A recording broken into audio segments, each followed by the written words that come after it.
Hello मेरे प्यारे viewers, कैसे हैं आप सभी लोग। आशा करती हूँ आप सभी लोग अच्छे होंगे। कहानी के लिए मेरे चैनल को सब्सक्राइब कीजिए, कहानी को लाइक और शेयर ज़रूर कीजिएगा और कहानी कैसी लगी प्लीज़ कमेंट बॉक्स में ज़रूर बताइएगा। तो शुरू करते हैं हम आज की अपनी कहानी। अमित जी की 2 संतान है, बेटा अंकित और बेटी गुनगुन। अंकित गुनगुन से 6-7 साल बड़ा है। घर में सब कुछ हंसी खुशी चल रहा था, मगर 5 साल पहले अमित जी की पत्नी सरला जी की तबीयत अचानक काफ़ी खराब रहने लगी। जांच कराने पर पता चला कि उन्हें बड़ी आंत का कैंसर है, जो काफ़ी फैल चुका है। काफ़ी इलाज कराने के बाद भी उनकी हालत में कोई सुधार नहीं हुआ। जब उन्हें लगने लगा कि अब वो ज़्यादा दिन जीवित नहीं रह पाएंगी, तो एक दिन अपने पति से बोली, मैं अब ज़्यादा दिन जीवित नहीं रहूँगी।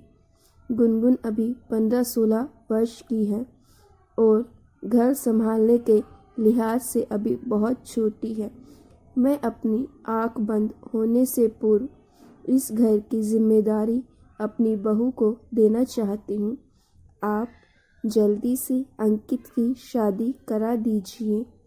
अमित जी ने उन्हें बहुत समझाया कि वो जल्द ठीक हो जाएंगी और जैसे वे अपने बारे में सोच रही हैं वैसा कुछ नहीं होगा।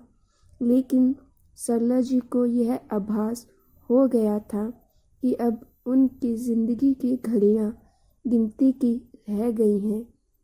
इसीलिए वे पति से आग्रह करते हुए बोली, ठीक है, यदि अच्छी हो जाऊंगी तो बहू के साथ मेरा बुढ़ापा अच्छे से कट जाएगा।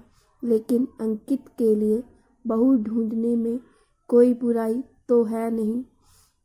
मुझे भी तसल्ली हो जाएगी कि मेरा घर अब सुरक्षित हाथों में है। अमित जी ने सुन रखा था कि व्यक्ति को अपने अंतिम समय का आभास हो ही जाता है, अतः बीमार पत्नी की इच्छा का सम्मान करते हुए उन्होंने अंकित के लिए बहू ढूंढना शुरू कर दिया। एक दिन अंकित का मित्र आभीर अपनी बहन अनन्या के साथ उनके घर आया। अंकित ने उन दोनों को अपनी माँ से मिलवाया। जब तक अंकित और आभीर आपस में बातचीत में मशगूल रहे, अनन्या सरला जी के पास ही बैठी रही। उसका उनके साथ बातचीत करने का अंदाज़ा उनके लिए उसकी आंखों में लगाव देखकर अमित जी ने फैसला कर लिया कि अब उन्हें अंकित के लिए लड़की ढूंढने की ज़रूरत नहीं है। उन्होंने सरला जी से अपने मन की बात बताई, जिसे सुनकर सरला जी के निस्तेज चेहरे पर एक चमक सी आ गई। वे बोली, आपने तो मेरे मन की बात कह दी। अंकित को भी इस रिश्ते पर कोई आपत्ति नहीं थी। दोनों परिवार की रजामंदी से अंकित और अनन्या की शादी तय हो गई। शादी के बाद जब मायके से विदा होकर अनन्या ससुराल आई, तो सरला जी उसके हाथ में गुनगुन का हाथ देते हुए बोली, अनन्या, मैं मुँह दिखाई के रूप में तुम्हें अपनी बेटी सौंप रही हूँ। मेरे जाने के बाद इसका ध्यान रखना। अनन्या भावुक होकर बोली, मम्मी जी, आप ऐसा मत बोलिए।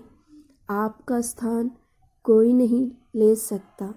बेटा, सबको एक ना एक दिन जाना ही है, लेकिन यदि तुम मुझे यह वचन दे सको कि मेरे जाने के बाद तुम गुनगुन का ध्यान रखोगी, तो मैं चैन से अंतिम सांस ले पाऊंगी। माँ जी, आप विश्वास रखिए, आज से गुनगुन मेरी ननंद नहीं, मेरी छोटी बहन है।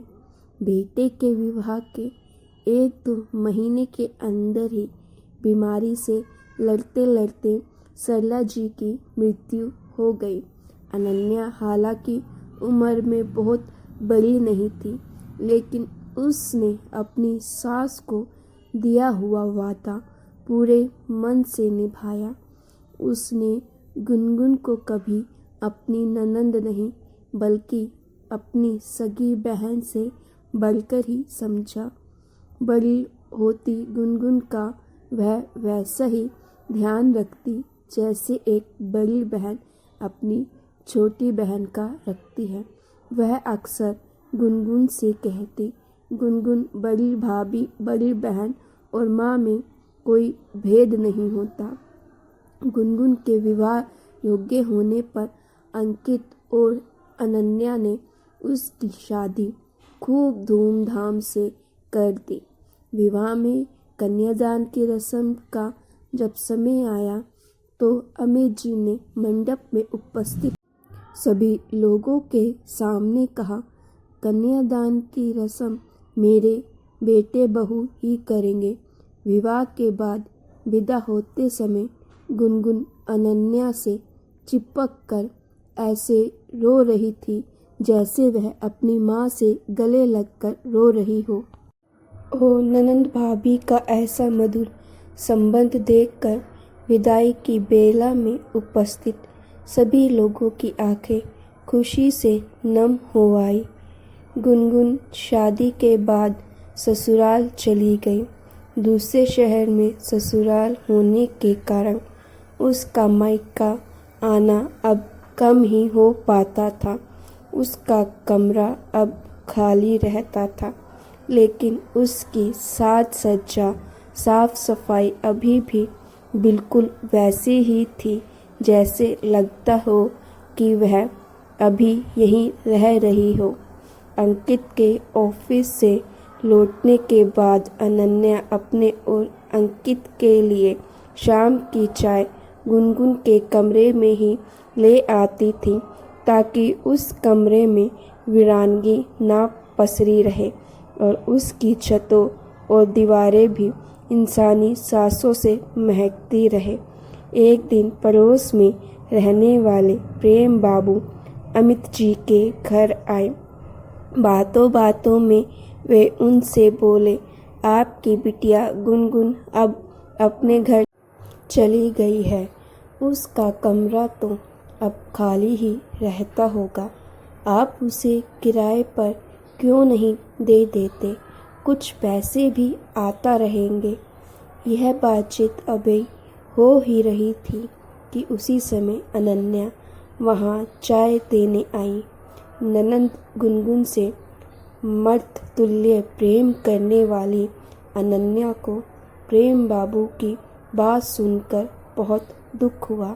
वह उनसे सम्मानपूर्वक किंतु दृढ़ता से बोली, अंकल, क्या शादी के बाद वही घर बेटी का अपना घर नहीं रह जाता जहाँ उसने चलना सीखा हो, बोलना सीखा हो और जहाँ तिनका तिनका मिलाकर उसके व्यक्तित्व ने साकार रूप लिया हो।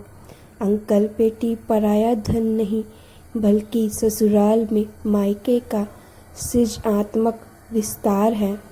शादी का अर्थ यह नहीं है कि उसके विदा होते ही उसके कमरे का इंटीरियर बदल दिया जाए और उसे गेस्ट रूम बना दिया जाए या चंद पैसों के लिए उसे किराए पर दे दिया जाए। बहू, तुम जो कह रही हो वह ठीक है, लेकिन व्यावहारिकता से मुंह मोड़ लेना कहाँ की समझदारी है। अंकल, रिश्तों में कैसी व्यावहारिकता? रिश्ते कंपनी की कोई डील नहीं कि जब तक क्लाइंट से व्यापार होता रहे तब तक उसके साथ मधुर संबंध रहे और फिर संबंधों की इतश्री कर ली जाए। व्यावहारिकता का तराजू तो अपनी सोच को सही साबित करने का उपक्रम मात्र है।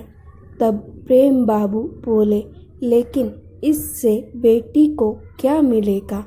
ससुराल और गृहस्थी के आकाश में पतंग बनकर उड़ रही आपकी बिटिया बस चाहती है कि विदा होने के बाद भी उसकी डोर ज़मीन पर बने उस घरौंदे से जुड़ी रहे जिसमें बचपन से लेकर युवा अवस्था तक उसके अनेक सपने अभी भी तैर रहे हैं।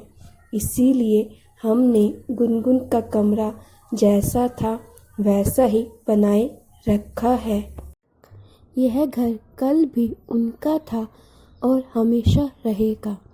प्रेम बाबू बोले, लेकिन कमरे से क्या फ़र्क पड़ता है? मायके आने पर उसकी इज्जत तो होती ही है। अनन्या बोली, अंकल यही सोच का अंतर है। बात इज्जत की नहीं बल्कि प्यार और अपनेपन की है। लड़की के मायके से ससुराल के लिए विदा होते ही उसका अपने पहले घर पर से स्वाभाविक अधिकार खत्म सा हो जाता है। इसीलिए विवाह के पहले प्रतिदिन स्कूल कॉलेज से लौटकर अपना स्कूल बैग लेकर सीधे अपने कमरे में घुसने वाली वही लड़की जब विवाह के बाद ससुराल से मायके आती है तो अपने उसी कमरे में अपना सूटकेस ले जाने में भी हिचकिचाती है, क्योंकि दीवारों और छत तो वहीं रहती हैं, मगर वहाँ का मंजर अब बदल चुका होता है। लेकिन उस घर का बेटा यदि दूसरे शहर में अपने बीवी बच्चों के साथ रह रहा हो तो भी यह मानते हुए कि यह उसका अपना घर है, उसका कमरा किसी और को नहीं दिया जाता। आखिर यह भेदभाव बेटी के साथ ही क्यों, जो कुछ दिन पहले तक घर की रौनक होती है। दर्द में डूबी बातों को सुनकर राम बाबू को एक बारगी करंट सा लगा। उन्होंने पिछले दिनों अपने घर में घटित घटनाक्रम की याद आ गई, जब उनकी बेटी अमोली अपने मायके आई थी। वे बोले, बहू तुमने मेरी आंखें खोल दी। परसों मेरी बिटिया अमोली ससुराल से मायके आई थी।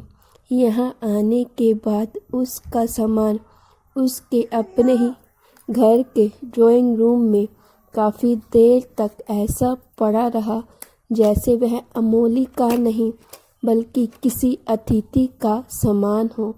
बेटा अपना बेटी पराई जैसी बातों को बचपन से अब तक सुनते आए हमारी मनोभूमि भी वैसी ही बन जाती है, और इसी भाव ने अमोली को कब चुपके से घर के सदस्य से अपने ही घर में अतिथि बना दिया। उस मासूम को पता ही नहीं चला। पता नहीं क्यों मैंने उस कमरा किसी और को क्यों दे दिया।